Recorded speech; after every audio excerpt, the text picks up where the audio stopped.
السلام علیکم، welcome to my channel Sad Novels Point. پیا ملن کی آس، چوتھی قسط۔ زارون خاموشی سے گاڑی چلا رہا تھا اور وہ منہ پھلائے ونڈو کے اس پار دیکھ رہی تھی۔ چپ کر کے گاڑی میں بیٹھ جاتی۔ ڈیٹ کیسے دیکھ رہے تھے؟ اب آفس میں میری کلاس لگے گی، ہر بات کا بس پتنگڑ بنایا ہوتا ہے۔ میں پتنگڑ بنا رہی ہوں یا تم بناتے ہو؟ ہاں، وہ چڑ کر بولی تھی۔ میں نے کیا کیا؟ اس نے اس کی طرف دیکھ کر آئی بروز اچکائے تھے۔ تم نے مجھے بھینس کہا تھا، وہ ناراضگی سے بولی تھی۔ اور تم نے بھی تو میری بیوی کو بھینس کہا تھا۔ ہاں تو ہوگی بھینس، ابھی تو بیچاری آئی بھی نہیں میری لائف میں اور تم اس کی دشمن ابھی سے بن گئی ہو۔ ہاں، آئی بھی نہیں، پتہ نہیں کتنی ہی ہوں گی بیچاریاں، وہ تپ کر بولی تھی۔ وہ بالکل سلیم، اسمارٹ، خوبصورت زویا جیسی ہوگی۔ وہ ہلکا سا مسکایا تھا۔ سلیم اسمارٹ، بڑے کو تو زویا پسند نہیں ہے، تمہیں ویسی ہی چاہیے، ڈرامے باز۔ اس کی آنکھوں میں چبھن سی ہوئی تھی۔ اس نے اپنے آنسو زارون سے چھپانے کی کوشش کی تھی۔ تم کیوں رو رہی ہو؟ تم سے بھی کوئی نہ کوئی شادی کر ہی لے گا۔ زارون کو اس کی بات بالکل بھی پسند نہیں آئی تھی، مگر پھر بھی وہ بات بدل گیا تھا۔ کوئی نہ کوئی؟ مجھے کیا ہوا ہے؟ تب موڑ لیتے ہوئے سڑک میں ایک گڑھا تھا۔ ایمان کی طرف سے گاڑی کچھ نیچے کی طرف ہوئی۔ زارون نے بڑی مہارت سے گاڑی اس گڑھے سے بچائی تھی اور گاڑی بیلنس ہو گئی تھی۔ زارون نے اپنے ماتھے سے مصنوعی پسینہ صاف کیا تھا، جیسے بہت مشکل سے اس نے یہ کام سر انجام دیا ہو۔ اف، کم کھایا کرو، میری مانو تو ڈائٹنگ شروع کر دو آج سے ہی، ورنہ۔ اور گاڑی یونیورسٹی کے گیٹ کے پاس رکی تھی۔ وہ ایک لمحہ بھی ضائع کیے بغیر فوراً گاڑی سے نکلی تھی اور زور سے دروازہ مارا تھا۔ غصے کا صاف اظہار تھا۔ زارون نے زور سے کہکہا لگایا تھا جو ایمان کو صاف سنائی دیا تھا۔ ایمان نے کلاس میں آ کر بینچ پر زور سے کتابیں رکھی تھیں اور لال ٹماٹر چہرہ لیے بیٹھی تھی۔ ارم، جو اسے ہی دیکھ رہی تھی، اس کی کارروائی دیکھ کر اندازہ لگاتی بولی تھی، لگتا ہے آج زارون کے ساتھ آئی ہو، جبھی صبح صبح موڈ خراب ہوا ہے۔ دل کرتا ہے اسے جان سے مار دوں۔ کیا میں اتنی موٹی ہو گئی ہوں کہ صبح ہی صبح مجھے بھینس بول دیا اور مفت میں ڈائٹنگ کا مشورہ بھی دے دیا؟ ارم نے منہ پر ہاتھ رکھ کر اپنی ہنسی کنٹرول کی تھی۔ ایمان نے غصے سے اس کی کمر پر مکہ جڑا تھا۔ تم بھی مرو گی کسی دن میرے ہاتھ سے، باز آ جاؤ۔ اوکے اوکے، بس ریلیکس۔ ارم اپنی ہنسی کنٹرول کرتی سیریس ہونے کی کوشش کی اور پھر ٹیچر کلاس میں آ گئے تھے۔ وہ دونوں سیریس ہو کر لیکچر لینے لگی تھیں۔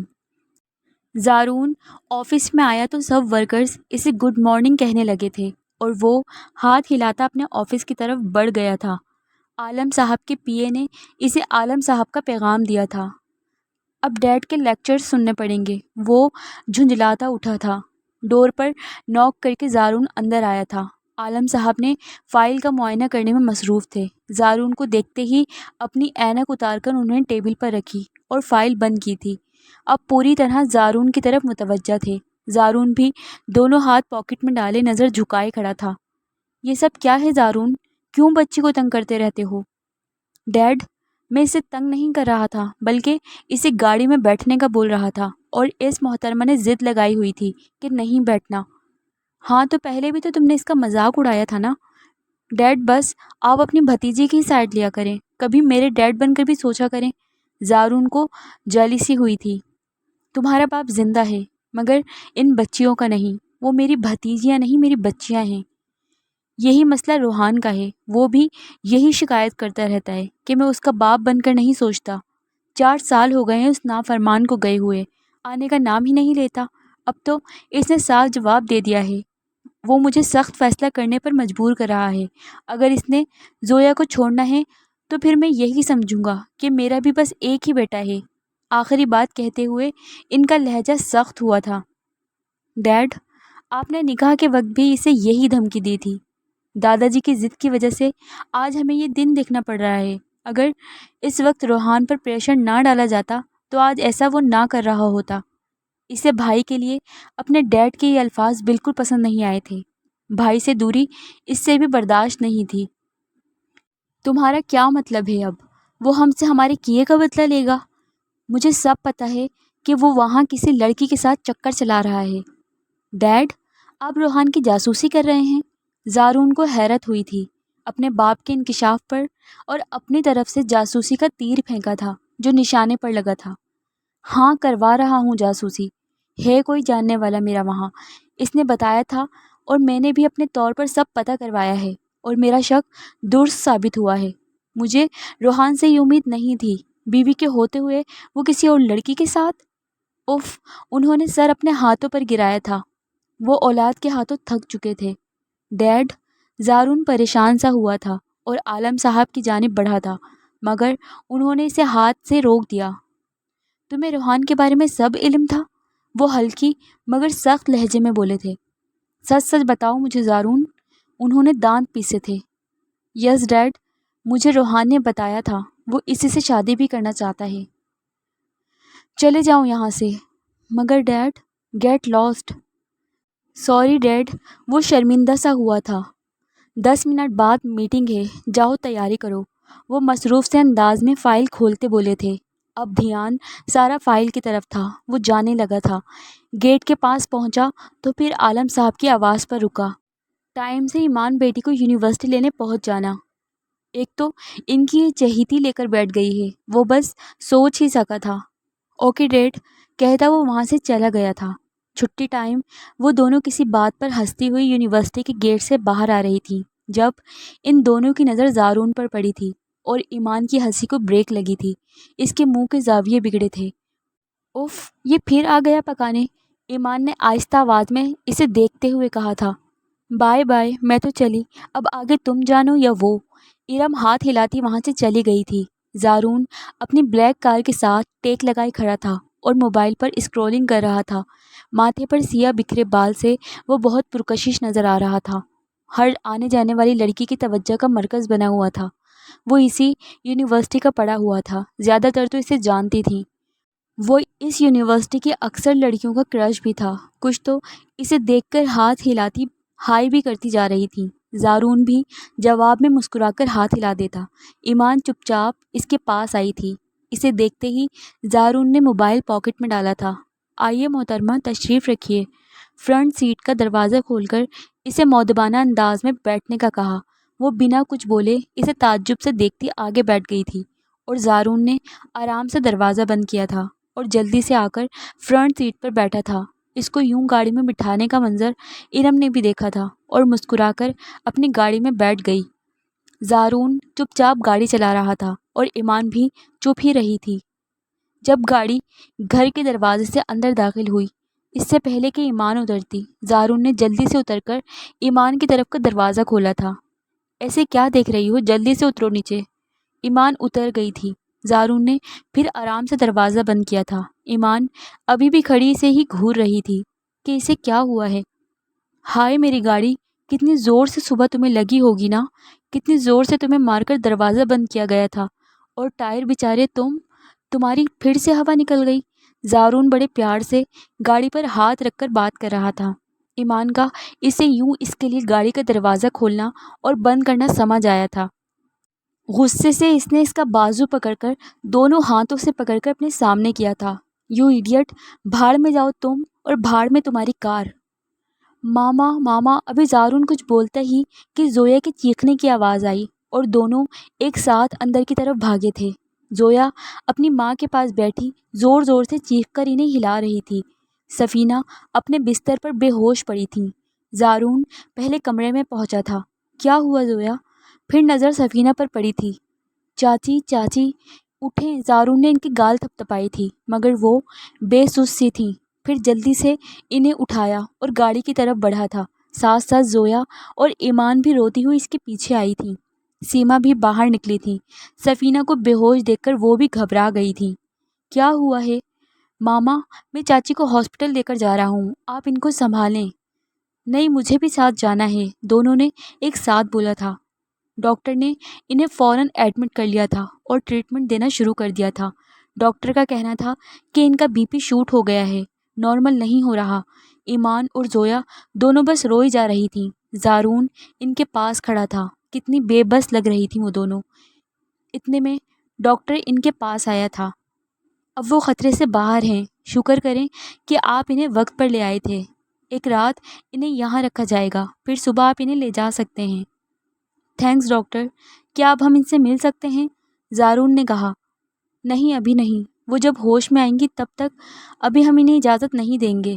ڈاکٹر اتنا کہہ کر چلے گئے تھے، تبھی عالم یوسف ملک بھی وہاں آ گئے تھے۔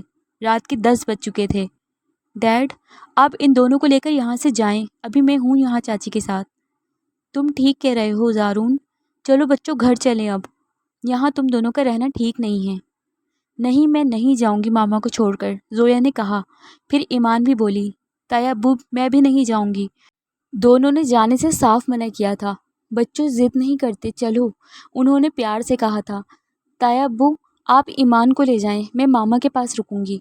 نہیں میں نے بھی نہیں جانا، ایمان نے بھی پھر سے انکار کیا تھا۔ دونوں ہی اپنی ماں کو اسی حالت میں چھوڑ کر جانے کے لیے تیار نہ تھیں۔ ڈیڈ آپ چلیں، یہ بھی جائے گی آپ کے ساتھ، میں لے کر آتا ہوں اسے باہر، آپ بیٹھیں گاڑی میں جا کر۔ اچھا بیٹا، آؤ ایمان بچے شاباش، میں ویٹ کر رہا ہوں آپ کا۔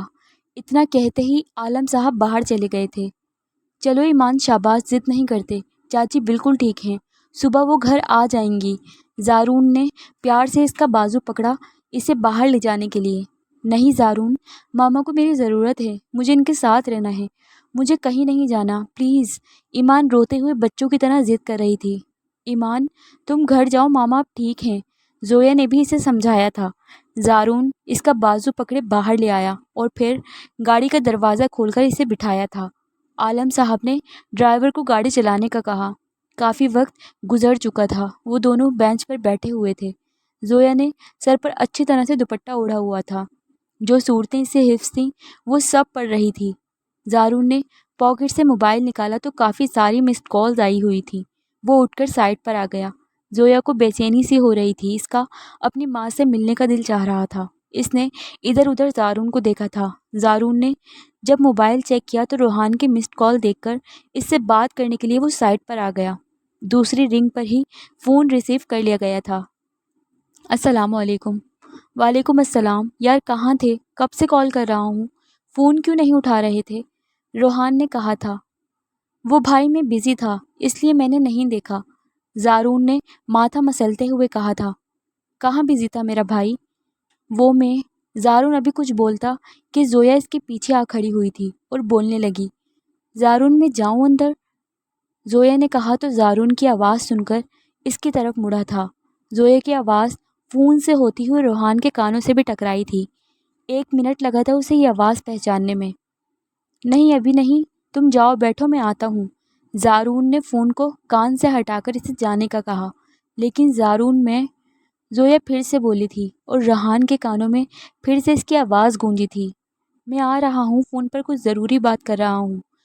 وہ دوبارہ فون کان سے لگا گیا تھا اور زویا واپس مڑ گئی تھی۔ روحان نے پہلے اپنی گھڑی میں ٹائم دیکھا، پھر آسٹریلیا اور پاکستان کے ٹائم کا اندازہ لگایا۔ پاکستان میں اس وقت رات کا 1 بج رہا تھا۔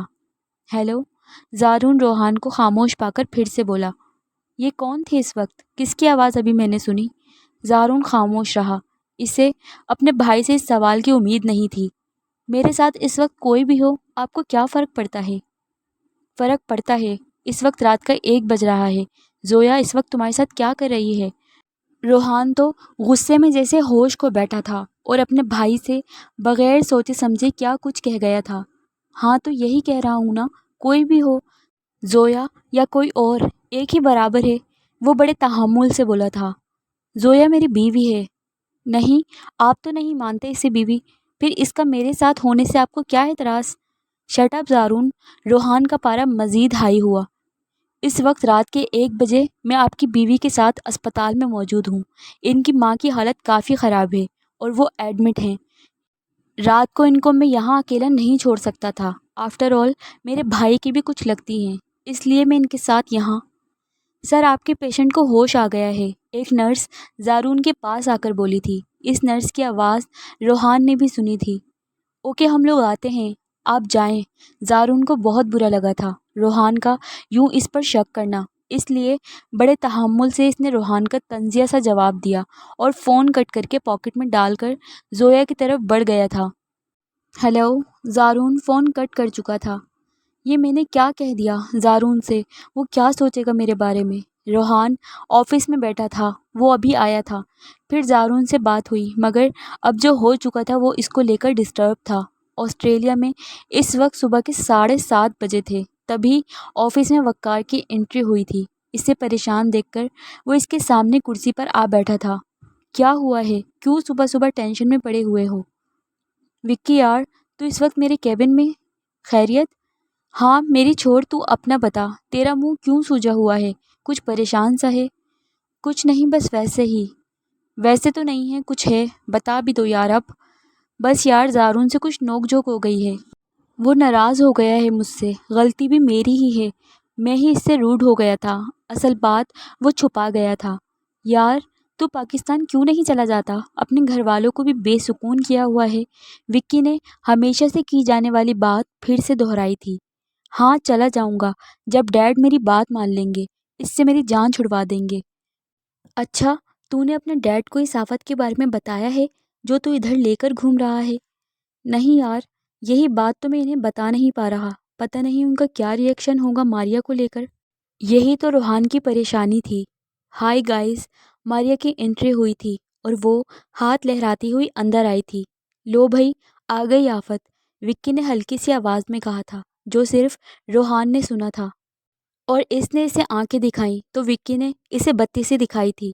وہ ماڈل لباس پہنے، یلو سلیو لیس شرٹ کے ساتھ براؤن اسکرٹ پہنے جو گھٹنوں سے تھوڑا نیچے تھا، اسٹریٹ گولڈن شولڈر کٹ بال کھلے چھوڑے تھے، سفید رنگ ہائی ہیل پہنے ٹک ٹک کرتی وکی کے برابر والی چیئر پر آ بیٹھی تھی۔ تم صبح ہی صبح یہاں کیا کر رہے ہو؟ ماریا نے وکی سے پوچھا تھا۔ یہی سوال میں تم سے کروں تو؟ وکی نے بھی الٹا سوال پوچھا۔ روحان میرا بوائے فرینڈ ہے۔ روحان میرا بھی بی ایف ہے، آئی مین بیسٹ فرینڈ ہے، وکی نے بھی دو بدو جواب دیا۔ اسٹاپ اٹ یار، اور وکی تم جاؤ ابھی۔ انہیں آپس میں بحث کرتا دیکھ کر روحان بول پڑا تھا۔ واہ، میں جاؤں؟ ہاں، اب میری کیا ضرورت ہے؟ وہ اٹھ کھڑا ہوا تھا۔ یہاں ایک نہیں پڑ رہی اور لوگ دو دو لیے پھر رہے ہیں۔ وکی منہ ہی منہ میں بڑبڑایا تھا، مگر ماریا نے سن لیا تھا۔ دو دو سے کیا مطلب ہے تمہارا؟ ہاں؟ ماریا تڑک کر بولی تھی۔ روحان نے کڑے تیوروں سے وکی کو گھورا تھا۔ وہ اپنا جونس نہیں ہے، وہ میں اس کی بات کر رہا تھا، وہ کسی کے ساتھ ڈیٹ کر رہا ہے اور اوپر سے شادی شدہ بھی ہے، گھر پر بھی موجیں اور باہر بھی۔ کون جونس؟ ماریا کو اس کی ایک سمجھ میں نہ آئی تھی۔ تمہیں بتا دیا تو گھر جا کر اس کا بھانڈا پھوڑ دو گی۔ وکی، روحان نے دانت پیسے تھے اور آنکھوں سے دفع ہونے کا اشارہ کیا تھا۔ وہ منہ بگاڑ کر وہاں سے چلا گیا تھا۔ بولو ماریا، کیا کام تھا؟ روحان، کتنے دن ہو گئے ہیں، تم مجھے ٹائم ہی نہیں دے رہے۔ آج کوئی پروگرام بناتے ہیں، ڈنر ایک ساتھ کریں گے اور بہت سارا ٹائم اسپینڈ کریں گے ساتھ میں۔ ماریا نے ایکسائٹڈ ہو کر اپنا پلان بتایا تھا۔ اوکے، ویسے بھی زیادہ کام نہیں ہے، روحان نے مسکراتے ہوئے کہا تھا۔ روحان، یاد رکھنا، شام کو ملتے ہیں، بائے۔ ماریا لیٹ ہو رہی تھی آفس کے لیے، اس لیے بات ختم کر کے اٹھ گئی تھی۔ اس کے جاتے ہی روحان نے سر کرسی سے ٹکا دیا تھا اور آنکھیں زور سے میچی تھیں، کچھ سمجھ نہیں آ رہا تھا کہ کیا کرے۔ پھر آنکھیں کھول کر سیدھا ہو گیا اور لیپ ٹاپ پر تیزی سے انگلی چلانے لگ گیا۔ کام میں مصروف ہو کر وہ گھر کو بھولنا چاہتا تھا۔ صبح 10 بجے ڈاکٹر نے سفینہ بیگم کو ڈسچارج کر دیا تھا۔ زویا اور زارون سفینہ کو لے گھر پہنچے تھے۔ زارون سفینہ کو ان کے کمرے میں پہنچا کر خود کمرے میں آیا تھا۔ کافی تھک گیا تھا، رات سے اب تک جاگ رہا تھا اور اب فریش ہو کر سونے کے لیے لیٹ گیا تھا۔ سفینہ کے کہنے پر زویا بھی آرام کے لیے چلی گئی تھی۔ ایمان اپنی ماں سے کچھ باتیں کر کے پھر کچن میں آ گئی ان کے لیے سوپ بنانے۔ اس نے بھی کل سے کچھ نہیں کھایا تھا اور اب بھوک ستا رہی تھی۔ پہلے خود ناشتہ کیا تھا اور پھر سوپ بنانے لگی تھی۔ زویا ابھی بھی سو رہی تھی، ورنہ وہ کچن میں کم ہی پائی جاتی تھی۔ روحان آفس سے 6 بجے فری ہوا تھا اور گھر پر تیار ہو رہا تھا۔ اسے ماریا کے ساتھ ڈنر پر جانا تھا۔ 10 بار کالز کر کے وہ اسے ڈنر کا بتا چکی تھی۔ اسے ابھی بھی زارون کی ٹینشن تھی، وہ فون نہیں اٹھا رہا تھا۔ کتنی ہی کالز کی تھی اس نے، مگر اس نے ایک بھی کال ریسیو نہیں کی تھی اور اب 7 بجنے والے تھے۔ ماریا کی پھر سے کال آ رہی تھی۔ اس نے کال کٹ کر کے اسے میسج بھیجا تھا، آ رہا ہوں۔ تبھی اس کی کال آنا بند ہوئی تھی۔ تقریباً آدھے گھنٹے کی ڈرائیو کے بعد وہ ہوٹل پر پہنچا تھا۔ گاڑی پارک کر کے اندر آیا تو سامنے ہی ٹیبل پر ماریا نظر آئی۔ ڈیپ ریڈ کلر کا سلیو لیس ٹاپ جو گھٹنوں سے تھوڑا نیچے تھا، جس سے سفید پنڈلیاں صاف نمایاں نظر آ رہی تھیں۔ گلے کے آگے پیچھے کی گہرائی اس کے جسم کا حصہ نمایاں کر رہی تھی۔ ہاتھ میں پہنا ڈائمنڈ کا بریسلٹ اس کی سفید کلائی میں خوب جچ رہا تھا۔ گولڈن بالوں کو کرل کیا ہوا تھا، ہلکا سا میک اپ کیے وہ پوری تیاری کے ساتھ بیٹھی تھی۔ روحان اس کے سامنے آ کر بیٹھ گیا۔ اسے دیکھتے ہی وہ غصے سے منہ دوسری طرف پھیر گئی تھی۔ ناراضگی کا صاف اظہار تھا۔ ماریا کیا ہوا ہے؟ تمہیں نہیں پتا؟ ہاں مجھے واقعی میں نہیں پتا، بتاؤ کیا ہوا ہے؟ تم پورا آدھا گھنٹہ لیٹ ہو، میں کب سے بیٹھی تمہارا ویٹ کر رہی ہوں، بلکہ انتظار ہی تو کر رہی ہوں کب سے۔ انتظار کی سولی پر لٹکایا ہوا ہے تم نے مجھے۔ 3 سال ہو گئے ہیں، ہم کب سے ریلیشن شپ میں ہیں، مگر تم شادی کا نام بھی نہیں لے رہے۔ جب بھی بات کرو تو ٹال جاتے ہو۔ گلے پر آئی تو کئی شکوہ لے کر بیٹھ گئی تھی۔ یار میں کب منع کر رہا ہوں تمہیں؟ میری کمٹمنٹ ہوئی ہے تمہارے ساتھ، میں کروں گا تم سے شادی۔ میں پوری کوشش کر رہا ہوں اپنے پیرنٹس کو منانے کی، اور اگر وہ نہ مانے تو کیا ہم ایک نہیں ہوں گے؟ وہ منہ بناتے ہوئے بولی۔ اچھا یار بھوک لگی ہے، کیا آرڈر کیا ہے؟ روحان نے اس کا موڈ چینج کرنے کے لیے بات بدلی تھی۔ کچھ بھی نہیں، وہ منہ بسور کے بولی تھی۔ کیا یار کب سے بیٹھی ہو اور ابھی تک؟ اچھا چلو میں ابھی آرڈر کرتا ہوں۔ اس کے خراب موڈ کو دیکھ کر وہ کچھ اور نہیں بولا تھا۔ زارون کی آنکھ کھلی تو فون اٹھا کر ٹائم دیکھا، 1 بج رہا تھا، اور ساتھ ہی روحان کی ڈھیر ساری مسڈ کال بھی آئی ہوئی تھیں۔ اس کے دماغ میں پھر سے وہی روحان کی باتیں گونجی تھیں، تو ایک سائڈ پر موبائل پٹخا تھا اور اٹھ کر بیٹھ گیا تھا۔ ایمان ابھی کچن میں ہی تھی، ماما کو وہ سوپ بنا کر پلا بھی آئی تھی، اب دوپہر کے کھانے کی تیاری کر رہی تھی۔ تبھی سیما بھی کچن میں آئی تھی۔ واہ آج تو خوب رونق لگی ہے کچن میں، وہ تنزیہ بولی تھی۔ تایا امی آپ کو کچھ چاہیے تھا؟ ایمان نے ان کی باتوں کو اگنور کرتے ہوئے پوچھا تھا۔ نہیں کچھ نہیں، بس دوپہر کے کھانے کا ہی انتظام کرنے آئی تھی۔ زویا بیوی تو آرام پر ہوں گی۔ تایا امی میں نے سب انتظام کر دیا ہے، بس کچھ ہی دیر اور لگے گی۔ تبھی زارون سیڑھیوں سے اترتا سیدھا کچن میں آیا تھا۔ اس نے اپنی ماں کو پیچھے سے ہگ کیا تھا، ہائے موم، اور پھر کچن میں رکھی کرسی پر بیٹھ گیا تھا۔ یہ زویا کہاں ہے؟ مجھے بھوک لگی ہے۔ ایمان بس خاموش ہی رہی تھی۔ ایمان کل سے بھوکا ہے میرا بیٹا، جاؤ ناشتہ بناؤ میرے بیٹے کے لیے۔ سیما زارون کے بالوں میں پیار سے ہاتھ پھیرتے ہوئے بولی تھی۔ جی بناتی ہوں، وہ بس اتنا ہی بولی تھی۔ کیا؟ ایمان ناشتہ میرے لیے؟ کیا میں کہیں خواب تو نہیں دیکھ رہا؟ یہ آج کا سورج کہاں سے نکلا ہے؟ وہ رک رک کر اسے چھیڑنے کے لیے بول رہا تھا، مگر ایمان کو تپ چڑھی تھی اس کے اس انداز سے۔ تم نے چپ چاپ ناشتہ کرنا ہے تو کرو، ورنہ بھاڑ میں جاؤ۔ بس جو منہ میں آیا وہ بول گئی، یہ سوچے بغیر کہ سیما بھی پاس ہی کھڑی تھی۔ اے لڑکی تمہیں ذرا بھی تمیز نہیں ہے بات کرنے کی؟ کتنی منہ پھٹ ہو تم کوئی احسان نہیں کر رہی ہم پر، ہٹو یہاں سے، میں خود بنا لیتی ہوں اپنے بیٹے کا ناشتہ۔ سیما غصے سے چلائی تھی اور ایمان کی طرف بڑھی تھی۔ اس سے پہلے کہ سیما ایمان تک پہنچتی، زارون نے اپنی ماں کو پکڑا تھا۔ موم کیا ہو گیا ہے آپ کو؟ پلیز تم اس لڑکی کی زبان نہیں دیکھ رہے؟ گز بھر لمبی زبان ہے اس کی، نکالو اسے اسی وقت یہاں سے۔ ماما کیا کر رہی ہیں؟ رک جائیں، مجھے کچھ نہیں کھانا، وہ کہتا ہوا رکا نہیں تھا، پھر تیزی سے وہاں سے نکل گیا تھا۔ ایمان چولہے کے پاس کھڑی تھی، حیرت اور ڈر سے وہ اپنی جگہ سے ہل بھی نہ سکی تھی۔ سیما نے قہر برساتی نظر اس پر ڈالی تھی اور زہر اگلتی وہ وہاں سے چلی گئی تھی۔ پھر کچھ دیر بعد ہی زویا آ گئی تھی۔ ایمان ابھی بھی وہاں سکتے میں کھڑی تھی۔ زویا نے اسے ہلایا تھا۔ ایمان کیا ہوا؟ ایسے کیوں کھڑی ہو؟ کچھ نہیں، وہ زارون کے لیے ناشتہ بنانا تھا، وہی سوچ رہی تھی۔ تو اس میں سوچنے کی کیا بات ہے؟ پیچھے ہٹو، میں بنا دیتی ہوں۔ زویا نے اسے سائڈ پر کیا اور چولہے پر چائے کا پانی چڑھا دیا تھا اور ساتھ میں انڈا فرائی کر کے ٹرے میں بریڈ رکھی۔ تب تک چائے بن چکی تھی۔ اس نے چائے کو کپ میں ڈالا تھا۔ یہ لو ناشتہ تیار ہے، اسے دے آؤ۔ اس نے ٹرے ایمان کے سامنے کی تھی اور وہ نہ چاہتے ہوئے بھی ٹرے تھام گئی تھی اور مرے مرے قدموں سے سیڑھیاں چڑھ گئی تھی۔